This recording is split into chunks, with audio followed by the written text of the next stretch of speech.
Bismillahirrahmanirrahim. Assalamualaikum warahmatullahi wabarakatuh. Para abang-abang, kakak-kakak, teman Allah muliakan. Sedikit mengulang ya tentang tadabbur Al-Quran itu, bahwasanya tadi yang saya sampaikan ya tentang ayat An-Nisa ayat 82 itu, maka banyak memutar kita memori kita ke zaman dahulu kala, bahwasanya seorang sahabat bernama Hasan bin Thabit ya. Beliau adalah juru bicara, juga seorang yang selalu datang menghadapi para utusan suku-suku, kabilah, qabilah, dan juga dari banyak kaum kafir. Karena gini teman-teman, biasanya ya itu para qabilah atau para negara luar yang ingin bertemu Rasulullah SAW itu memberikan seorang utusan yang dia jago dalam bahasanya, puisinya, syairnya, hikmah-hikmahnya.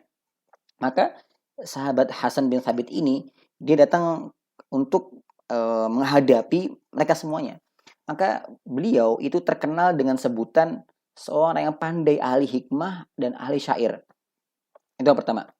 Yang kedua, teman-teman semuanya, seiring waktu berjalan, Al-Quran mulai turun dan menghiasi hidup para sahabat semuanya, hingga ini pun yang mengubah sahabat Hasan bin Thabit tadi itu mulai terkikis masalah hikmah-hikmah atau ucapan-ucapannya, syair-syairnya itu mulai tergantikan semuanya, terkikis habis, tergantikan dengan tadabbur Al-Quran yang dalam. Maka salah seorang sahabat tanya ya kepada sahabat Hasan bin Thabit, mengatakan, "Wahai Hasan bin Thabit, kenapa engkau saya merasa bahwasanya engkau berkurang nih kemampuannya dalam hal tadabbur, dalam hal hikmah, dalam hal perkataan, dalam hal penyampaian syair-syair, kenapa aku berkurang seperti ini?" Maka beliau mengatakan, nih sahabat Hasan bin Thabit mengatakan bahwasanya Al-Quran ini telah mengubah hidupku. Al-Quran ini bahasanya yang sangat tinggi, sehingga bahasa-bahasa yang dahulu pernah saya buat itu tergantikan oleh bahasa-bahasa Al-Quran. Karena gitu teman-teman semuanya, Al-Quran itu ya, setiap halamannya saja itu pasti ada hikmah, pasti ada akhlaknya, ada adabnya, ada pembelajarannya. Jangankan satu halaman, satu ayat pasti ada. Nah ini pula yang sempat disinggung oleh Buya Hamka dalam bukunya ya Tafsir Al-Azhar, ketika membahas tentang masalah ayat tersebut ya. Maka menjadikan sebuah kesimpulan, menjadikan sebuah hikmah bahwasanya apa? Sebagus-bagusnya ucapan manusia, sekeren-kerennya syair manusia, seindah-indahnya hikmah dan syair, itu manusia akan bosan. Mungkin untuk pertama ini seorang menyampaikan atau ada sebuah perkataan, quotes indah, disampaikanlah. Mungkin kali pertama kita merasa, oh keren banget. Kedua, oh mungkin masih bagus banget. Ketiga, keempat masih bagus lah, masih sedikit masuk. Lama-lama orang bosan dengan itu gitu loh. Orang mulai bosan dengan kata yang itu aja dibahas. Katanya itu aja diulang-ulang. Pelajaran yang itu aja buat diambil. Tapi ketika berganti ke Al-Quran, itu berubahnya sangat-sangat drastis. Bahkan salah satu ulama pun itu dalam satu ayat mampu membuat buku yang berjilid-jilid. Datang lagi ulama setelah beliau mengkaji ayat yang sama, itu masih membuat buku yang banyak dengan intisari yang berbeda-beda. Artinya apa? Seorang yang tadabbur Al-Quran, seorang yang mencurahkan jiwanya itu berusaha memahami Al-Quran dengan tafsir-tafsirnya, dengan tadabburnya, dengan hikmah kehidupannya, itu tidak akan pernah bosan. Yang pertama, yang kalaupun dia bosan berarti ada yang salah atau ada yang ia lewatkan, entah itu masalah ilmu tafsirnya, entah itu masalah bahasa yang mungkin dia terlemah di situ. Tapi para ulama tidak pernah bosan membahas ini, ya.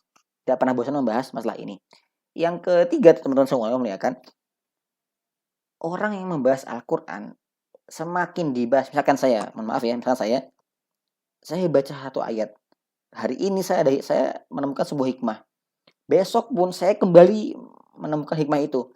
Tapi yang bikin berbeda dari buku-buku orang biasa adalah satu hikmah yang kita temukan dalam Al-Quran itu langsung menusuk ke hati, langsung menambah keimanan.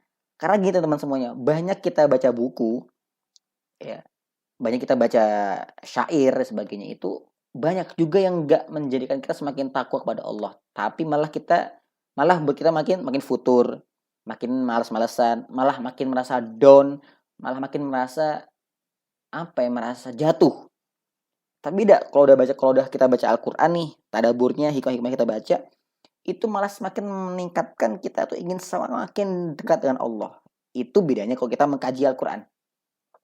Nah, maka teman-teman semuanya, tadi ya saya menyampaikan bahwasanya orang aja yang dia sering dengar Al-Qur'an, sering dengar tadaburnya, itu nggak akan pernah bosan sebagaimana orang-orang bosan ketika mendengar kata-kata syair yang selalu diulang-ulang. Ini hikmah yang sangat tinggi ya, dan yang sangat agung menurut saya. Baik, teman-teman yang muliakan, banyak dari ayat Al-Quran ini juga membahas masalah lalakum ta'qilun ya, atau in kuntum ta'lamun. Kita tidak akan pernah tahu, kita nggak akan pernah mendapatkan hikmah inti pembelajaran. Karena gini, tujuan tadabbur itu adalah bukan kita mendapatkan kata-kata baru, bukan. Tapi inti dari tadabbur adalah kita semakin yakin bahwasanya Al-Quran inilah petunjuk yang terbaik, inilah panduan yang terbaik, sehingga berubah menjadi aplikasi keseharian. Ini yang sebenarnya kita tanyakan dan kita timbulkan gitu loh. Jangan-jangan kita selama ini baca Al-Quran tapi nggak paham intinya, nggak nyampe tadaburnya. Karena sama ya yang dibilang oleh Ibnu Qayyim, bahwasanya orang yang fajir, orang yang ahli maksiat aja, orang munafik aja, itu bisa kok baca Quran. Cuman mereka tidak menempatkan hatinya, imannya itu dalam baca Al-Quran, sehingga banyak gak pahamnya. Nah, kita jangan sampai sama kayak orang munafik atau sama kayak orang ahli maksiat. Artinya apa? Kita jangan sampai baca Quran cuman sekedar baca tok, habis itu gak ada tadaburnya, tidak ada pemahamannya tentang ayat ini. Karena gini, seorang yang dia paham Al-Quran, kira-kira teman-teman pernah nggak merasakan baca Quran terus menangis gitu?